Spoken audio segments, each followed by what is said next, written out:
Hello everyone, Time to Grind here, and today I wanted to talk about Due Process. And Due Process is a new tactical FPS game that's been in development for several years, and it just recently got released in early access, and it is pretty incredible. Before we jump into the review though, I do just want to let you guys know that I was given some review copies of the game in order to try it out with some friends and make a video for you all. I never let that influence my reviews, I just like staying as transparent as possible. Also, at the end of this video, if you want to see more gameplay of Due Process, I have an hour-long Let's Play I'll link at the end of the video and in the comments and description.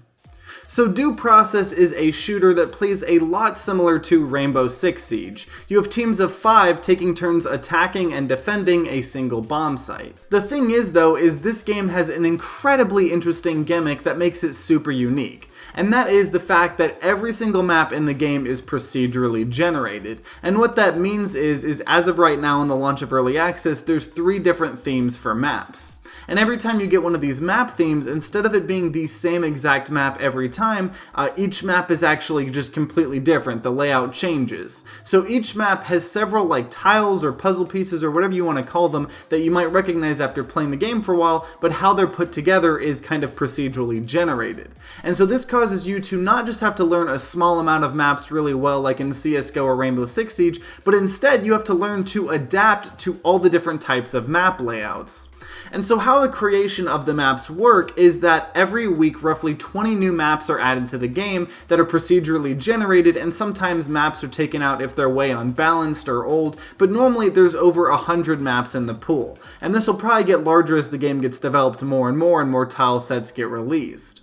And how the game balances playing on random maps is first, say you're on the attacking side, you have to attack on 3 different maps. So you play a completely different map on each round. And then after those 3 games, you defend on these same exact maps you just attacked on. And in the ranked game mode, there's just more rounds.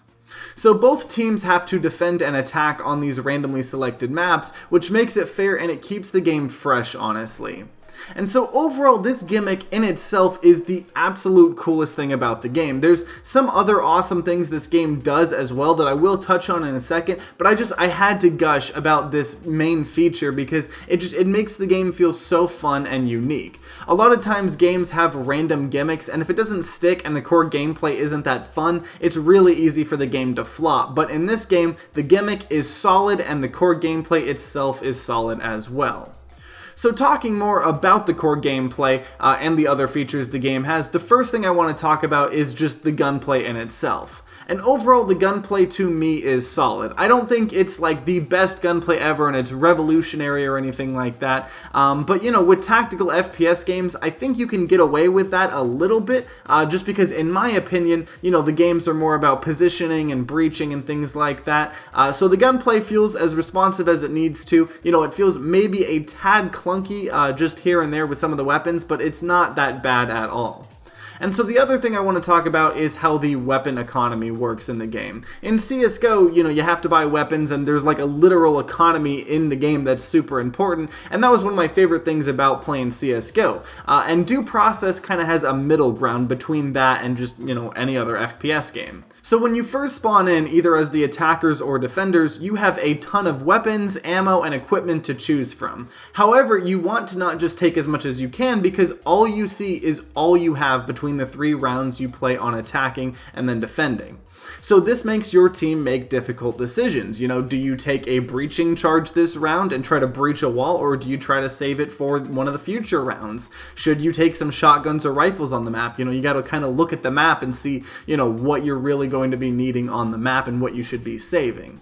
And ammo is really important in this game. You have to manually take ammo and load it into the guns. You know, they don't just like magically start with ammo. And this is one of the games also where if you reload, you lose that entire mag. You know, the leftover bullets don't magically transfer to your new, you know, magazine. And so this caused me kind of a lot of stress, at least when I first started playing, because I play a lot of arcadey shooters as well, you know, of these, you know, tactical shooters. And so I'm really used to reloading after every kill, but you know, I got used to it quickly, but it is one of those games where if you fire 3 bullets and reload, you waste the entire magazine, so there's something to keep in mind. And one last thing I really liked aspect that I want to touch on is the maps again. You know, sometimes depending on what tile set you're on, there'll be interactive things in the map that anyone can interact with. So one example is a circuit breaker that anyone can turn off, and so the attackers have night vision goggles they can take, and defenders have flares if they think, you know, someone's going to be using the, you know, circuit breaker, or if your team wants to kind of do some quirky things with it. And there's also things like security gates that you can open up or close, and there's just kind of some interactive elements that I really like. So overall, this game is very fun and a breath of fresh air in the tactical FPS space, but it did just come out in early access, so there's a couple of complaints and pieces of feedback I wanted to give.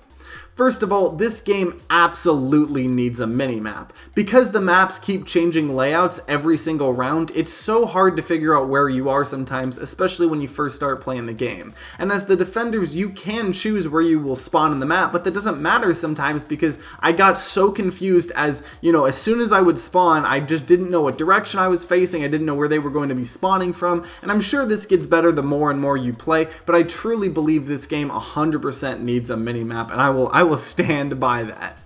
Secondly, there are a decent amount of bugs in the game right now. Most of them are focused with getting in the game and getting disconnected from games and unable to rejoin them. Like, once you successfully get in a game, you know, normally it's smooth sailing. There's not too many bugs or glitches with the gameplay, you know, the game itself, but just the process of getting into the game could use some work. It's never been super bad, but there have been some annoying moments where I just couldn't get in a game with all of my friends without someone glitching.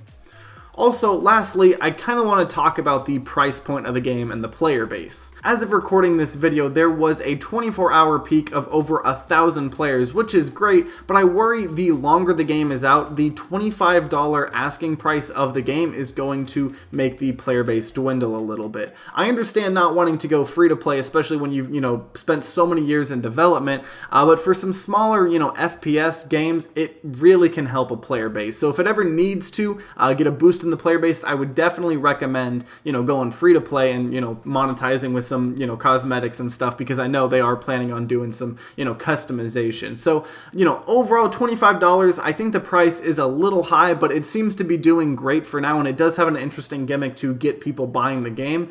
Just, you know, if they need to down the road, I think there are some options they could do with the price point.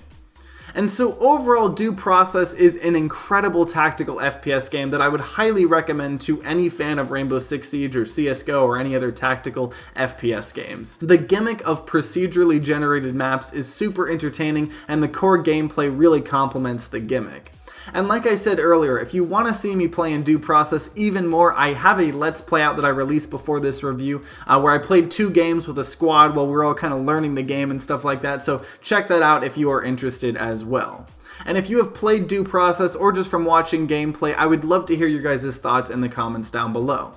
And if you enjoyed this video, then consider leaving a like down below and subscribing to see more content. I make about 3 to 6 video reviews and Let's Plays a week on a wide variety of games, but FPS games are one of my favorite genres, so if you like them as much as I do, subscribe and ring that bell like all the big boy YouTubers say to see those in the future. And if you're going to be grinding out some games of Due Process in the future, I wish you luck, and see you guys next time.